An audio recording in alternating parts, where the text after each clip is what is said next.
protect his brother. So main history of injury was abdominal injury and he had hit on back. So external spine injury, USG abdominal injury, no free fluid in the pelvis and abdomen, and his spine is also normal. So he has little pain. Compared to the day, pain is decreased now. He has very little pain. He has started power also. He is compared to burning sensation that he has to do. भैया pressure में देखिए पागो We have main No history. internal injuries also. Yeah. Right now, obvious injuries. No fever, no No, vomiting. వాళ్ళ విజయ్ ఆనంద్తో అదే sir ఈ అబ్బాయినా sir నలుగురు వ్యక్తులు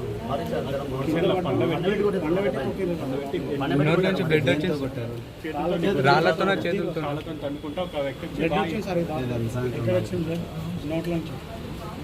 నోట్లో నుంచి బ్లడ్ వచ్చింది సార్ ఫస్ట్ ఆల్కో తెచ్చుకున్నాను ఈ ప్రెస్లను తీసుకొని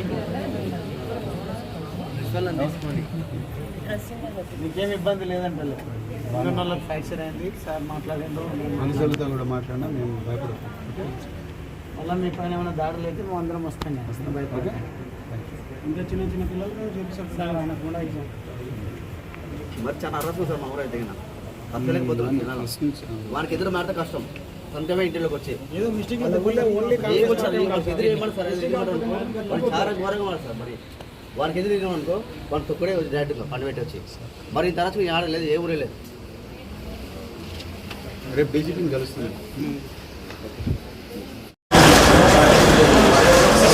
ఈరోజు నాగర్ కర్నూల్ జనరల్ హాస్పిటల్కు నేను మాజీ విప్ మాజీ అచ్చంపేట శాసనసభ్యులు డాక్టర్ గోవాల బాలరాజు గారు, అదేవిధంగా మరి స్థానిక మున్సిపల్ చైర్పర్సన్ గారు హస్బెండ్ భాస్కర్ గౌడ్ గారు, అదేవిధంగా మిగతా సీనియర్ నాయకులందరం కూడా ఈ నిన్నగాక మొన్న 13వ తారీఖు నాడు సాయంత్రం 4 గంటలకు చిన్న కారుపాములు అనే గ్రామంలో పెద్ద కొత్తపల్లి మండలంలో మరి జూపల్లి కృష్ణారావు మంత్రి గారి అండదండలతోని చాలా దారుణమైన హింస దళితుల మీద జరిగింది. చాలా బాధగా ఉంది. మరి వాళ్ళందరినీ పట్టపగలే ఘోరంగా కొట్టడం జరిగింది. వాళ్ళను చాలామందికి కూడా ఫ్రాక్చర్స్ అయినాయి, కొంతమంది ప్రాణాపాయ స్థితిలో ఉన్నారు. ఇప్పుడే డాక్టర్లతో మాట్లాడడం జరిగింది. అయితే ఇక్కడ ఇదొక్కటే కాదు, ఇదేదో యాదృచ్ఛికంగా జరిగిన సంఘటన కాదు. అంతకుముందు కూడా చిన్న కారుపాముల గ్రామంలో మరి అదే మంత్రి కృష్ణారావు గారి అనుచరులు ఉదయం జగదీష్ రెడ్డి అనే రైతును వాళ్ళ భార్యను అనారోగ్యంతో ఉన్న భార్యను ఇద్దరిని కూడా పొలంలోనే ఘోరంగా కొట్టడం జరిగింది. ఆ రోజు నేను ఆ మాజీ ఎమ్మెల్యే హర్షవర్ధన్ రెడ్డి గారు మేమిద్దరం కలిసి ఎస్పీ గారికి కూడా ఫిర్యాదు చేయడం జరిగింది. మేము అన్ని యాక్షన్ తీసుకుంటామన్నారు, కానీ ఏమి యాక్షన్స్ తీసుకోలేదని క్లియర్గా ఈరోజు అర్థమవుతున్నది. ఎందుకంటే ఆనాడు జగదీష్ రెడ్డి కొట్టిన కేసులో ఎవరైతే నిందితులు ఉన్నారో అదే నిందితులు ద్విగుణీకృతమైన ఉత్సాహంతో నిన్న కాక మొన్న ఎలక్షన్ల రోజు అంటే ఓటింగ్ నాడు ఈ 6 మంది దళిత యువకులను ఘోరంగా హింసించడం జరిగింది. వాళ్ళ కాళ్ళు కూడా చేతులు కూడా ఫ్రాక్చర్ అయినాయి, కొంతమందికి ఆపరేషన్ కూడా అయింది.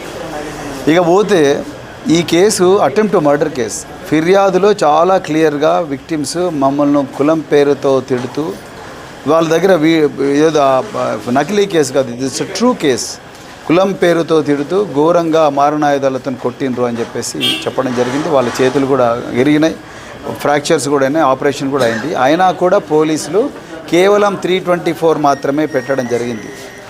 ఇంతవరకు వాళ్ళ దగ్గర నుంచి మరి ఎమ్మెల్సీ కలెక్ట్ చేసుకున్న పాపాన పోలీసు వాళ్ళు పోలేదు. ఇక రెండవది అటెంప్ట్ టు మర్డర్ కేసు ఎలాగూ పెట్టలేదు. రెండవది ఇంకొక ఘోరమైన విషయం ఏంటంటే కేసు జరిగి 3 రోజులు అవుతున్నా కూడా ఇంతవరకు నిందితులు వీళ్ళకు దొరకలేదు. నాకు అర్థం కానిది ఏంటంటే దాంట్లో టెంపుల్ కమిటీ చైర్మన్ ఉన్నాడు, తర్వాత మిగతా వాళ్ళ అనుచరులు ఉన్నారు. వీళ్ళందరూ మంత్రి కృష్ణారావు గారితో టచ్లో ఉన్నారని ఊరంతా చెప్తా ఉన్నది. కృష్ణారావు గారి పిఏ వాళ్ళ బ్రదరు ఆయన ఓపెన్గా వార్నింగ్ ఇస్తున్నాడు, బిడ్డ మాతో పెట్టుకోకండి, మాతో పెట్టుకుంటే కథమైపోతారని వార్నింగ్ ఇస్తున్నా కూడా ఇంతవరకు పోలీసు వాళ్ళకు నిందితులు దొరకలేదట. అంటే మీరు ఒకసారి ఆలోచించండి, అసలు ఈ నాగర్ కర్నూలు జిల్లాలో పోలీసింగ్ ఉన్నదా లేకపోతే లేదా? అది మరి ముఖ్యమంత్రి హోంమంత్రి ఒక్కరే వ్యక్తి కాబట్టి రేవంత్ రెడ్డి గారు దీనికి సమాధానం ఇవ్వాలి. డీజీ